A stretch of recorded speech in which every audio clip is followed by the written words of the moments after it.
Assalamualaikum warahmatullahi wabarakatuh. Alhamdulillahi rabbil alamin. Nahmaduhu wa nasta'inuhu wa nastaghfiruh wa na'udzu billahi min sururi anfusina wa min sayyiati a'malina. Man yahdihillahu fala mudilla lahu wa man yudlilhu fala hadiya lahu. أشهد أن لا إله إلا الله وحده لا شريك له وأشهد أن محمدا عبده ورسوله اللهم صل وسلم وبارك على محمد وعلى آله وعلى أصحابه أجمعين أما بعد قال الله تعالى في كتابه الكريم أعوذ بالله من الشيطان الرجيم يا أيها الذين آمنوا اتقوا الله وقولوا قولا سديدا يصلح لكم أعمالكم ويغفر لكم ذنوبكم ومن يطع الله ورسوله فقد فاز فوزا عظيما. Jamaah kaum muslimin rahimakumullah, marilah kita senantiasa memanjatkan syukur kita kepada Allah Tabaraka wa Ta'ala atas segala nikmat dan karunia-Nya kepada kita semuanya, terutama sekali nikmat hidayah, petunjuk yang diberikan oleh Allah Tabaraka wa Ta'ala, baik petunjuk itu berupa pemahaman maupun petunjuk taufik, hidayah taufik, yaitu kemampuan untuk bisa menjalankan ilmu-ilmu yang sudah kita fahami. Jamaah rahimakumullah, Allah Tabaraka wa Ta'ala memberikan kita semua sarana dan prasarana sebagai seorang manusia untuk bisa menerima hidayah dari Allah Tabaraka wa Ta'ala. Manusia diciptakan berdasarkan fitrahnya, berdasarkan seluruh anggota tubuh manusia sebenarnya sudah fitrah akan menerima dakwah yang benar, akan menerima atau menganggap bahwasanya jalan satu-satunya keselamatan adalah dengan berislam. Satu-satunya jalan keselamatan seorang manusia adalah berusaha untuk menjalankan syariat agama Allah dengan benar. Karena kalau tidak menjalankannya kita akan binasa. Ketika seorang itu tidak menjalankan perintah Allah, maka dia akan binasa. Untuk itu jamaah rahimakumullah, kita semoga bisa istiqomah menjalankan ibadah-ibadah kepada Allah dengan senantiasa pula berusaha untuk menambah kelengkapan khasanah ilmu kita dengan ilmu-ilmu syariat, dengan ilmu-ilmu yang bermanfaat bagi kehidupan kita fid dunya wal akhirah. Kita akan lanjutkan kajian rutin kita. Kita masih lama kita masih akan melanjutkan kajian tentang sirah nabawiyah, yaitu jalan kehidupan Rasulullah sallallahu alaihi wasallam dari lahir sampai meninggalnya. Pada kajian yang lalu kita sudah membahas sedemikian rupa kenapa ini penting untuk kita fahami, karena memang Rasulullah adalah uswatun hasanah, manusia yang dipersiapkan oleh Allah untuk menjadi contoh bagi kita semuanya, bukan sekedar contoh, berbeda contoh yang diberikan oleh manusia lain dengan Rasulullah SAW. Karena apapun yang disampaikan oleh Rasulullah, apapun yang dikerjakan oleh Rasulullah SAW akan menjadi syariat bagi kaum muslimin. apapun yang diucapkan oleh Rasulullah sallallahu alaihi wasallam akan menjadi hukum bagi seorang muslimin. Ketika Rasulullah menyampaikan sesuatu, mewajibkan sesuatu dan memerintah sesuatu, kita tidak punya pilihan kecuali sami'na wa ata'na.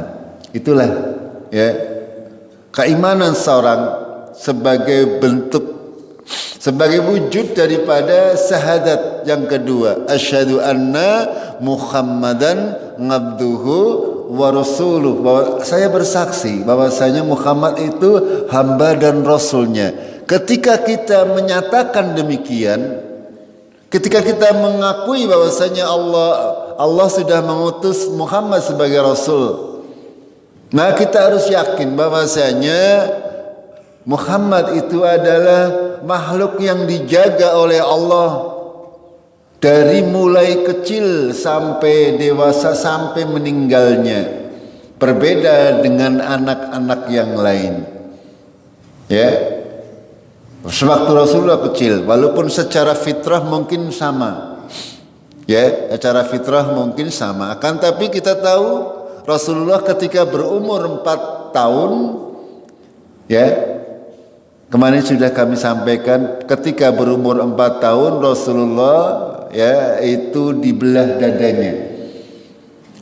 dadanya, dicuci, semua bagian-bagian yang buruk dicuci oleh malaikat Jibril alaihi salam.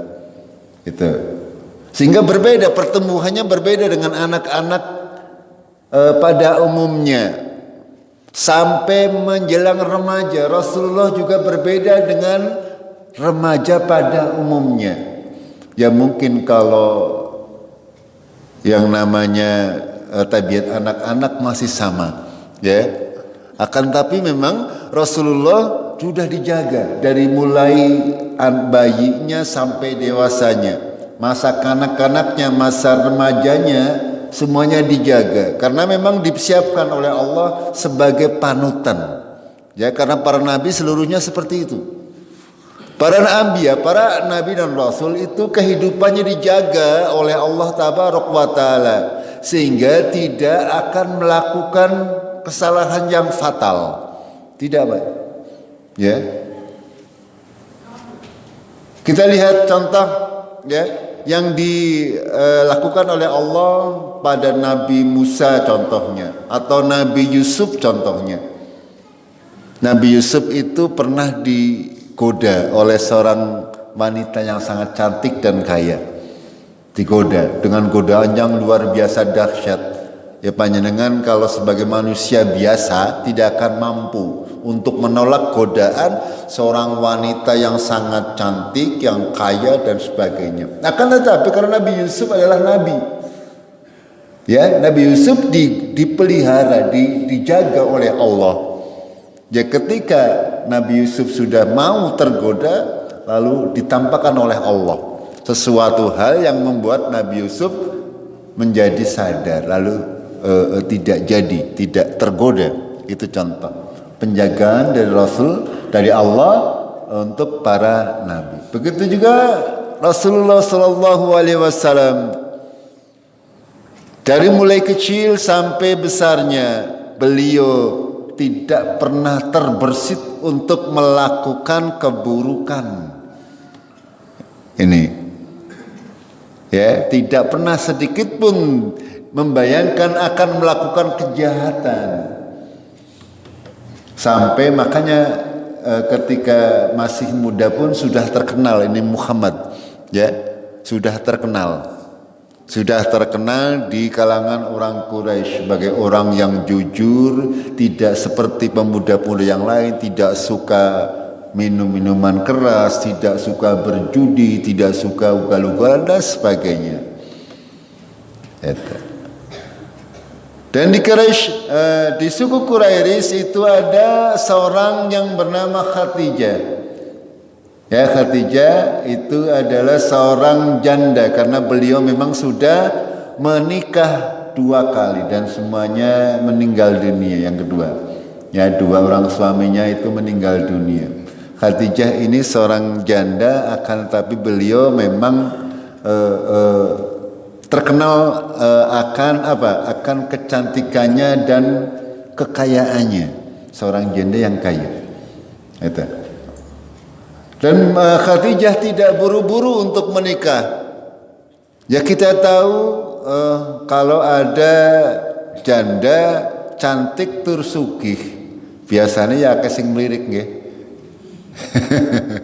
Itu anak janda ayu sugih, otomatis banyak kaum lelaki yang merasa kepengen untuk menikahi Khadijah. Akan tetapi ya beliau tidak buru-buru menikah. Secara prinsip ya beliau Khadijah itu apa ya? Cara bahasa kita adalah naksir dengan Muhammad sallallahu alaihi wasallam. Akan tetapi ya beliau masih merahasiakannya. Itu. Sehingga pada akhirnya beliau mempekerjakan Rasulullah sallallahu alaihi wasallam. Beliau diangkat oleh Khadijah sebagai, kalau Khadijah ini cara wongkene mungkin saudagar ya, menitipkan barang-barangnya untuk diperjualbelikan. Ya misalkan saya punya barang, saya menyuruh panjenengan untuk menjual barang dengan sistem bagi hasil. Itu Khadijah pada waktu itu. Begitu juga yang terjadi, ya. Khadijah mempercayakan barang dagangannya kepada Muhammad sallallahu alaihi wasallam. Ya, yang pertama untuk memang untuk mengetahui seperti apa sebenarnya. Ya, karena memang pada awalnya Khadijah ini sudah jatuh hati kepada Muhammad sallallahu alaihi wasallam. Itu walaupun masih disimpan dalam hati, akan lebih pada intinya Khadijah ini sudah tertarik dengan Nabi Muhammad sallallahu alaihi wasallam. Ya ketika apalagi ya Nabi Muhammad pemuda Muhammad ini sudah terkenal di kalangan orang Quraisy sebagai orangnya gagah, orangnya amanah, orangnya jujur dan sebagainya. Akan tetapi itu semuanya harus dibuktikan, ya. Itu.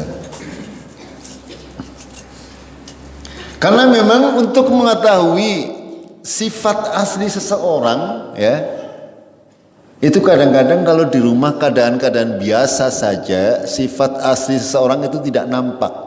Gini betul? Iya. Kalau keadaan biasa seperti kita, yang keadaan normal ini, itu sifat kita yang asli tidak akan nampak. Berbeda misalnya, ya, misalnya kita sedang tertimpa musibah, itu akan berbeda antara satu orang dengan yang lain. Itu sifat aslinya itu akan muncul. Kalau dalam keadaan gembira, kalau keadaan bahagia, itu biasanya sifat seseorang itu tidak akan muncul, hampir sama semuanya. Kan tapi ketika di tengah musibah ini baru sifat aslinya akan kelihatan. Ya di antaranya ya seperti itu. Ketika kita menghadapi sebuah permasalahan, kita akan bisa membedakan mana yang namanya teman, mana yang namanya musuh. Itu akan kita dapati ketika kita menghadapi sebuah ujian. Ya. Itu mana yang benar-benar teman, mana yang bukan. Kadang-kadang ada sing teman dikala senang saja. Akeh nombatan. Iya banyak. Ya kan, tapi dikala susah langsung merek. Itu. Dan ini harus disampaikan kepada kita semuanya. Pada sebuah riwayat dari Umar bin Khattab, gitu. Ada seorang lelaki ingin memberikan persaksian di hadapan Umar bin Khattab. Umar berkata kepadanya, ya, ada orang mau menjadi saksi kepada Umar bin Khattab. Beliau menghadap kepada Umar bin Khattab. Bahkan tapi Umar bin Khattab berkata, aku tidak mengenalmu. dan tidak akan memudaratkanmu meskipun aku tidak mengenalmu. Itu kata Umar. Datangkanlah orang yang mengenalmu. Jadi ketika mau bersaksi, ya orang tersebut, Umar mengatakan, aku tidak mengenal. Ya datangkan orang yang mengenal orang yang mau disidang ini.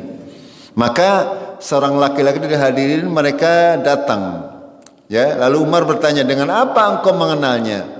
Orang itu berkata, dengan kesalehan dan keutamaannya. Orang tersebut mengatakan, orang ini saleh, orang ini begini. Ya. Tapi Umar berkata, apakah ia adalah tetangga dekatmu yang engkau mengetahui kondisinya di malam hari dan siang hari serta datang dan perginya? Kalau orang mengatakan orang ini soleh, orang ini rajin ibadah, itu harusnya ya, yang bisa mengatakan dia rajin atau tidak rajin biasanya ya tangganya nggih. Gimana betul? Yang bisa terus setiap harinya sholat apa ora? Puasa napa mboten? Ya kalau hanya dikatakan si fulan rumahnya di mana di Jakarta, dia rajin sholatnya. Kamu memang pernah lihat? Tidak pernah. Itu kan tidak bisa. Artinya seperti itu. Ini buat gambaran saja. Akan tapi kita kan misalkan saya bertanya, ya ada orang bertanya kepada saya misalkan tentang seorang di lingkungan sini. Saya kenal dengan baik. Misalnya fulan. Dia salatnya seperti apa? Ya, saya bisa menjelaskan dengan detail karena setiap hari kita bergaul. Begitu nggak? Itu kira-kira seperti itu. Ya. Itu. Kenapa Umar demikian mengatakan? Apakah ia adalah tetangga dekatmu sehingga kamu mengatakan dia adalah orang soleh? Ya, orang soleh. Kalau tetangga dekat mungkin bisa mengatakan ya orang tersebut soleh atau tidak soleh. Orang tersebut ternyata mengatakan tidak, berarti persaksiannya diragukan ya, mengatakan orang yang soleh dan keutamaannya ya terkenal dengan kesolehan dan kesamanya, padahal dia bukan seorang tetangga dekat maka tidak dipakai istilahnya. Lalu yang kedua, Umar kembali bertanya, apakah ia pernah bermuamalah denganmu berkaitan dengan dinar dan dirham? Yang keduanya merupakan indikasi sikap para seorang. Cara kedua, untuk mengetahui tabiat asli seseorang itu dengan bertransaksi keuangan, simban meminjam. Apakah dia wara atau tidak? Orang yang pada prinsipnya dia baik dalam akhlak dan semuanya itu biasanya sangat mudah untuk diindikasikan ketika terjadi sangkutan utang piutang atau sangkutan terkait bisnis dan sebagainya, terkait keuangan lah.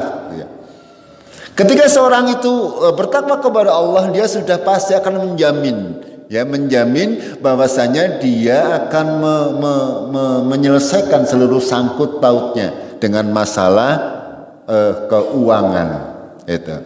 Akan tetapi orang yang di dalam hatinya memang punya penyakit, ya biasanya itu ketika sudah bergelimang dengan keuangan, ya bisanya bundet. Ya betul. Ya, dengan ketika mau ngetes seorang akhlaknya seperti apa ya coba kasih pinjem uang, ya balik apa ora maksudnya. Itu. Ya, atau ketika bergaul dalam sebuah masyarakat diberi kepercayaan terkait dengan uang, dia amanah atau tidak. Ini salah satu indikator untuk menguji seorang itu amanah atau tidak. Ya, coba dikasih kepercayaan dengan masalah keuangan. Gitu. Yang ketiga adalah kata Umar, ya, apakah ia pernah menemanimu dalam safar? Yang safar merupakan indikasi mulianya akhlak seseorang. Ya, ini juga diantaranya safar. Ya, ketika kita berpergian jarak jauh, ya, dengan teman. Ini baru sifat aslinya keluar.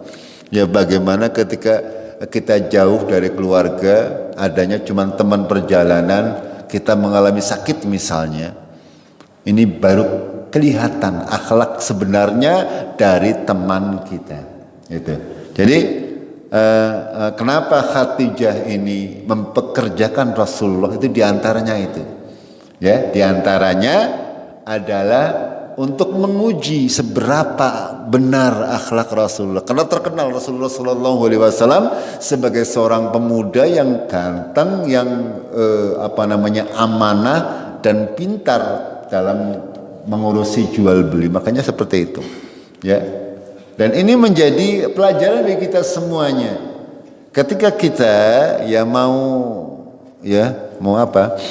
mau mencari jodoh bagi yang masih muda-muda, ya, ataupun bagi orang tua, ya, termasuk juga bagi duren, ya, kalau yang mau mencari ada itu, ya, itu seperti itu. Cara mengujinya adalah seperti itu, ya.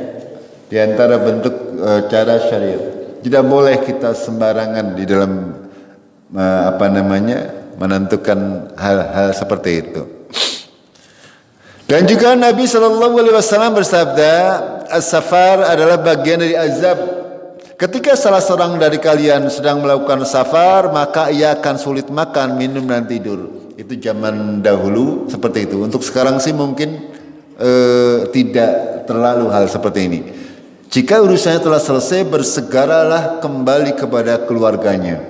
Itu karena memang zaman dahulu masih sulit makan, minum, dan tidur. Kalau sekarang orang bersafar itu untuk makan, minum, dan tidur sudah tidak masalah. Hanya memang ketika bersafar jauh kita membutuhkan dukungan dari teman-teman safar kita. Dan ini akan menampakkan sifat asli dari kita masing-masing.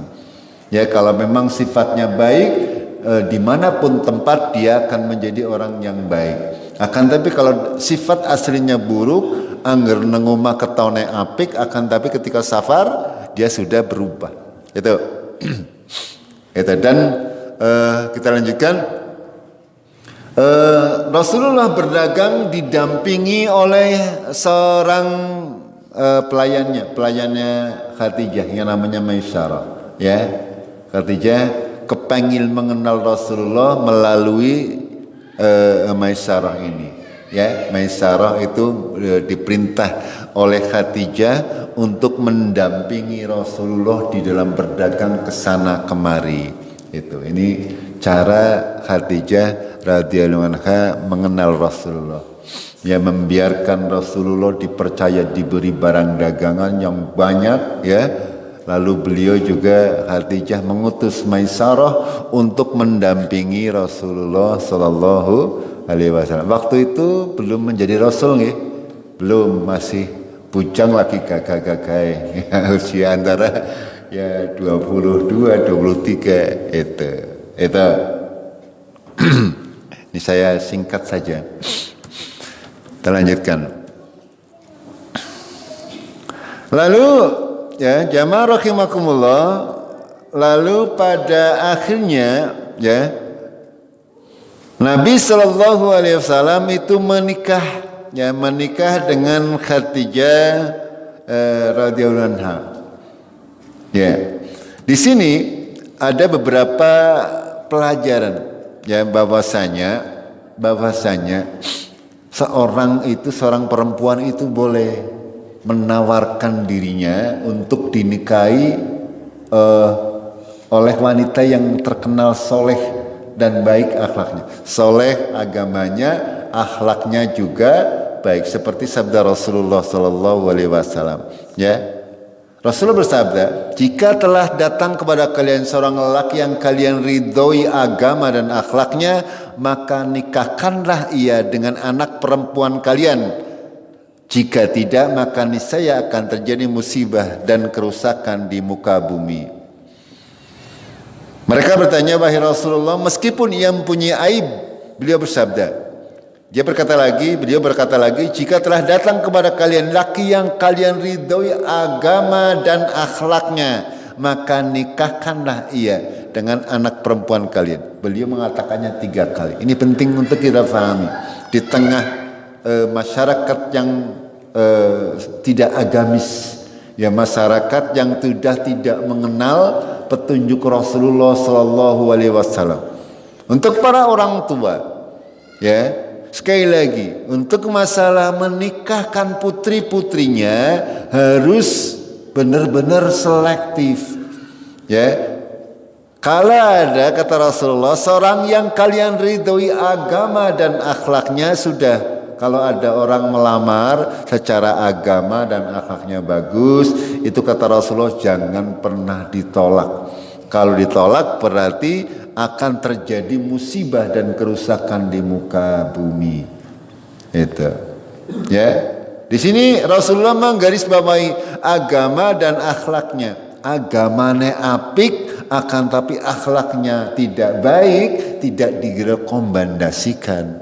Akhlaknya baik, tidak beragama, ya lebih tidak direkomendasikan. Ini berbeda, ya, agama dan akhlak. Berarti yang pertama harus agamanya baik dulu, ya. Agamanya baik artinya ya minimal yang bisa kita lihat misalnya adalah melaksanakan sholat 5 waktu, baru setelah itu dilihat akhlaknya baik atau tidak, ya. Itu ketika dua-duanya kok sudah ada untuk calon mantu atau calon suami bagi kaum akhwat, ya, itu jangan ditolak, ya, jangan ditolak ketika agamanya baik dan akhlaknya baik, walaupun mungkin ada kekurangan, ya, kekurangan. Orang patia ganteng lah misalnya, orang patia gagah. Akan tapi ketika agamanya baik, akhlaknya baik, kata Rasulullah terima, ya. Ini penting untuk kita, ya, bagi kita kepala keluarga juga ibu-ibu, ya, atau disampaikan kepada anak-anak perempuan terutama. Itu otomatis juga harus dengan persetujuan. Itu ketika sudah dewasa, ya, harus dengan persetujuan orang yang mau nikah. Karena kalau ketika sudah ditolak padahal agamanya baik, akhlaknya baik, kata Rasulullah, maka musibah dan kerusakan yang ada di muka bumi yang terjadi akan terjadi kekacauan. Ya, berapa banyak orang yang berumah tangga seumur jagung, ya, tembe pirang dina wis geger. Gimana betul? Ini karena pertimbangannya beda. Begitu juga hal ini menjadi dalil bagi kaum muslimin bahwasanya kita boleh, ya, kita boleh menawarkan anak perempuan kita untuk dinikahi orang yang kita kenal mempunyai agama dan akhlak yang baik. Boleh kita menawarkan, tentunya dengan tidak merendahkan, tidak ngemis-ngemis juga. Akan tapi ya berdasarkan pertimbangan agama. Itu, misalkan panjenengan punya anak perempuan, ya, terus panjenengan ridho dengan seseorang, ya, secara agama baik, secara akhlak juga baik, ya, secara kehidupan juga baik, kita seperti itu, maka kita sebagai kepala keluarga atau wali kita yang punya hak untuk menikahkan anak kita, ya, itu boleh menawarkan kepada orang tersebut. Itu. Ya, para salaf juga demikian, ya. Contoh Umar bin Khattab itu punya anak bernama Hafsah, anak perempuan. Beliau sangat kepengin menikahkan putrinya dengan orang-orang terpandang dari kaum muslimin. Makanya beliau menawarkan kepada Utsman bin Affan, ya. Tapi Utsman bin Affan itu tidak merespon, ya, tidak merespon kepada Hafsah. Begitu juga ketika Utsman tidak mau, beliau mengantarkan atau menawarkan kepada Abu Bakar As-Siddiq, ya, 2 orang terpandang. Itu anaknya Umar di ajok-ajokna. Itu kalau ketika kita melihat secara sepintas itu seolah-olah kayak di teman rapayu. Akan tapi bukan seperti itu, karena melihat keutamaan dari orang-orang tersebut, yaitu Utsman dan Abu Bakar radhiyallahu anhuma. Akan tapi keduanya menolak. Kenapa alasannya mereka menolak? Karena apa? Karena ternyata Rasulullah juga naksir kepada Hafsah, itu seperti itu. Jadi Utsman dan Abu Bakar itu mundur terlebih dahulu, tidak mau menerima tawarannya Umar bin Khattab. Itu. Karena apa? Ternyata Rasulullah pernah menyebut-nyebut ya Hafsah ini. Pada akhirnya Umar atau anaknya Umar Hafsah ini menjadi istrinya Nabi Shallallahu Alaihi Wasallam. Karena hal ini juga pernah terjadi pada saat Nabi Musa ini, ketika beliau terusir dari Mesir, ya. Beliau itu ketika belum diangkat menjadi Rasul, pernah terjadi pertengkaran antara orang dari Bani Israel dan orang Mesir asli. Ya, karena Nabi Musa ini adalah Bani Israel sehingga beliau membela kaumnya. Ya, ketika terjadi pertengkaran, ya qadarullah Nabi Isa itu menghantam atau hanya jorok akan lah istilahnya. Karena Nabi Musa ini terkenal sebagai orang yang sangat kuat, ya. Orang sangat kuat. Makanya kemarin ada di demo, Ustadz siapa itu Hanan Ataki mengatakan Nabi Musa jadi premannya para nabi. Memang kenyataannya seperti itu.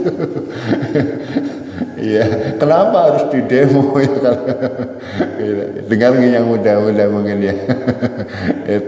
Ya Nabi Musa itu kuat sekali, secara fisik kuat, ya. Sehingga didorong saja si orang Mesir ini mati. Akhirnya apa yang terjadi? Nabi Musa diuber-uber, ya. Sehingga ketika Nabi Musa sampai di negeri Madian ini, beliau ketemu dengan anak putrinya dua orang putrinya Nabi Syuaib. Nah, sampai akhir cerita Nabi Syuaib menawarkan salah satu putrinya untuk menikah dengan Nabi Musa. Karena apa? Karena memang sudah diketahui bahwa Nabi Musa ini orang akhlaknya baik dan juga agamanya baik. Makanya Nabi Syuaib ini menawarkan putrinya untuk dinikahi oleh Nabi Musa. Dan ini menjadi syariat bagi kita, terutama panjenengan yang punya anak perempuan aja dijorok lowor nggih. Panjenengan harus benar-benar kekeh ketika dilihat calon mantunya itu tidak benar agamanya, panjenengan jangan relakan, tanggung jawabnya besar.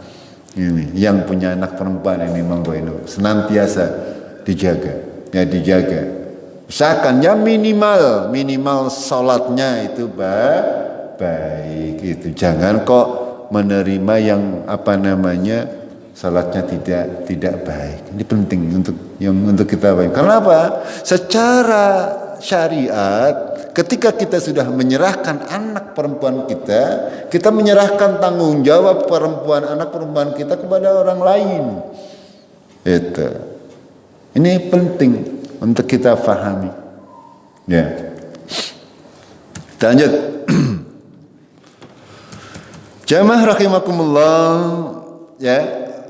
Terkait usia Nabi Sallallahu Alaihi Wasallam ketika menikah dengan Khadijah adalah sepakat para ulama mengatakan sekitar umur 25 tahun, lagi top-topnya selawat tahun, ya lagi prima-primanya.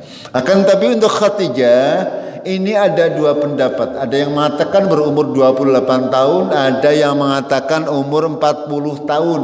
Akan tetapi kedua-duanya adalah tidak berdasarkan hadis atau dasar yang kuat. Semuanya lemah. Itu.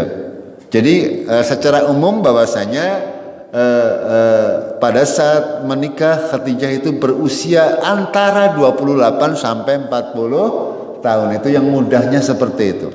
Ya, itu. Dan tidak penting juga.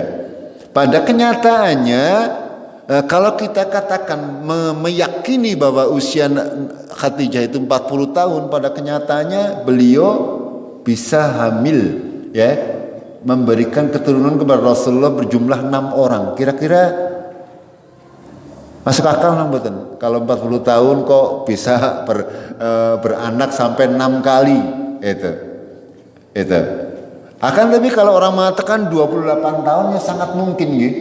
sangat mungkin untuk bisa mempunyai banyak keturunan. Tapi kalau begitu menikah dengan Rasulullah itu umur 40 tahun, berarti jangka waktu 10 tahun ya sebelum menopause itu beliau melahirkan sebanyak 6 kali. Itu juga menjadi pertimbangan.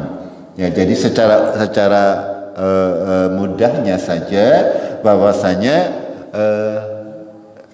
Khadijah ini adalah menikah dengan Rasulullah ya ketika umur antara 28 sampai 40 tahun. Pada kenyataannya beliau dari pernikahan dengan Khadijah, Nabi Muhammad dikaruniai 6 orang, 2 orang putra yang semuanya meninggal pada waktu kecil dan 4 orang putri ya. Itu semuanya sampai berumah tangga. Itu. Yang terakhir adalah Fatimah. Itu. Jamaah rahimakumullah, itu dikaranya. Ya. Dan perlu kita fahami bahwasanya pernikahan dengan Khadijah ini membawa keberkahan yang luar biasa. Bagaimana Rasulullah Shallallahu Alaihi Wasallam yang kita tahu beliau secara harta adalah tidak punya, sedangkan dakwah ini gelem ora gelem membutuhkan harta. Gimana betul? Dakwah itu kudu ana sing mulang yang ana modal juga. Ya, kadang bisa berjalan tapi suwe, berbeda dengan ketika orang yang berdakwah itu punya uang yang banyak. Nggih, itu lebih mudah untuk menyebar. Ya, panjenengan bisa melihat ketika orang yang punya uang terus berdakwah, ya, itu biasanya mudah tersebar, ya. Sampai gelem ngaji ke amplop 1.000-an pasti akan sing mangkat. Gini betul. Iya, tapi kalau itu seperti itu. Memang harus dan ini memang kita tidak bisa pungkiri dakwah itu butuh dana, butuh uang. Itu. Begitu juga zaman Rasulullah dan qadarullah Rasulullah menikah dengan Khadijah yang seorang janda yang kaya. Itu. Sehingga untuk urusan-urusan keduniaan itu sudah ditackle oleh Khadijah. Rasulullah lebih berfokus kepada dakwah. Itu. Dan Khadijah tidak menuntut. Itu. Kalau istri kita sekarang ya mungkin berbeda. Makanya dari Abdullah bin Mas'ud Rasulullah bersabda, tidak boleh hasad kecuali kepada 2 orang, yaitu orang yang dianugerahkan padanya harta lalu ia infakkan di jalan kebaikan, dan orang yang berilmu Al-Quran dan Sunnah lalu menunaikan dan mengajarkannya. Makanya ada hasad, ya iri, dengki yang diperbolehkan, yaitu orang yang punya harta tapi dia menafkahkannya di jalan Allah. Boleh kita hasad, boleh kita iri. Tapi angger wong sugih tapi pelit tidak mau berinfak itu nggak usah diri jorna bae. Ngono harap tekan kapan. Ya, betul. Tapi kalau ada orang yang seperti teman kita ya panjenengan paham nggih. Ada orang yang duitnya akeh tapi seneng beramal. Begitu, itu yang kita iri. Kita punya cita-cita kepengen seperti itu, ya. Kita iri, kita boleh dengki. Ya dengki dalam arti yang positif. Itu. Tapi ketika orang tersebut punya harta, tapi tidak pernah sholat, atau orang hartanya banyak, tapi berada di tidak memeluk agama Islam, ini jangan pernah kita iri dengan yang seperti itu. Mau ngapa?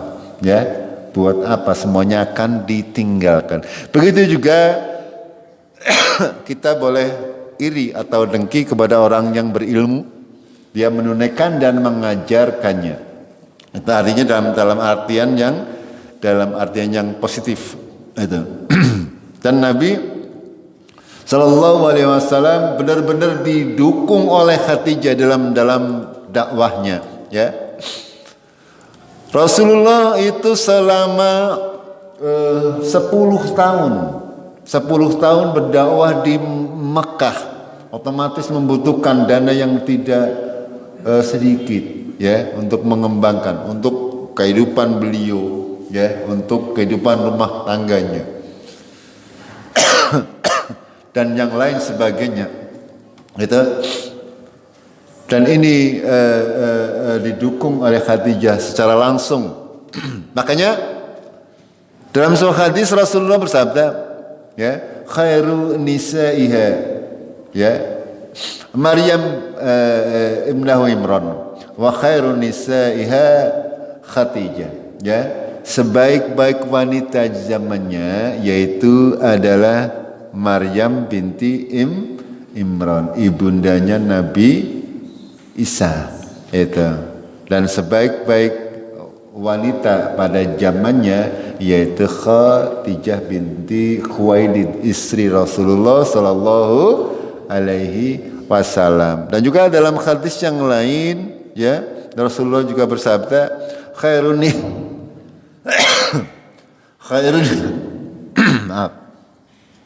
khairun nisa'il alamin, ya, sebaik-baik wanita di seluruh alam ada 4. Maryam bintu Imran, wa Khadijah bintu Khuwailid, wa Fatimah bintu Muhammad sallallahu alaihi wasallam, wa Aisyah imra'atu Fir'aun.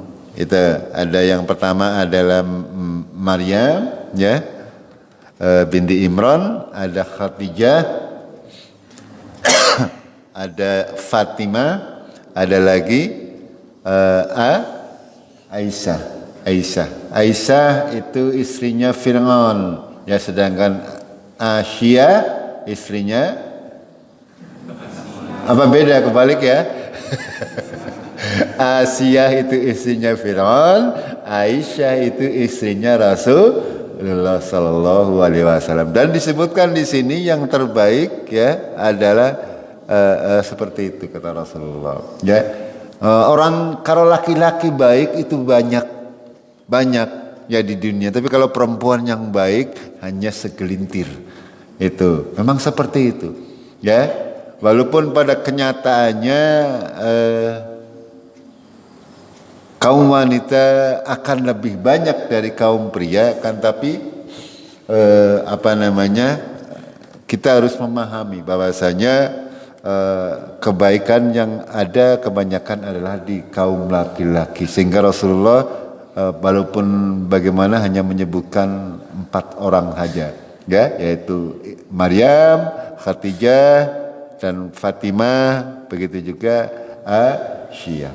Ya, termasuk sebenarnya Ibunda Aisyah itu juga termasuk wanita yang terbaik di zamannya. Bahkan Ibunda Aisyah ini disebutkan oleh Allah di dalam Al-Quran. Itulah diantara faidah pernikahan Rasulullah dengan Khadijah radhiyallahu anha. Bagaimana Khadijah ini menjadi tipe istri yang sangat mendukung suaminya dalam mengemban tugas berdakwah. Itu, ya, ini nanti akan kita lanjutkan di pertemuan yang akan datang. Karena ini sudah mau masuk maghrib, ya, kita akhiri dulu dengan kafaratul majlis. Subhanakallahumma bihamdik asyhadu an la ilaha illa anta astaghfiruka wa atubu ilaik. Billahi taufiq wal hidayah. Assalamualaikum warahmatullahi wabarakatuh.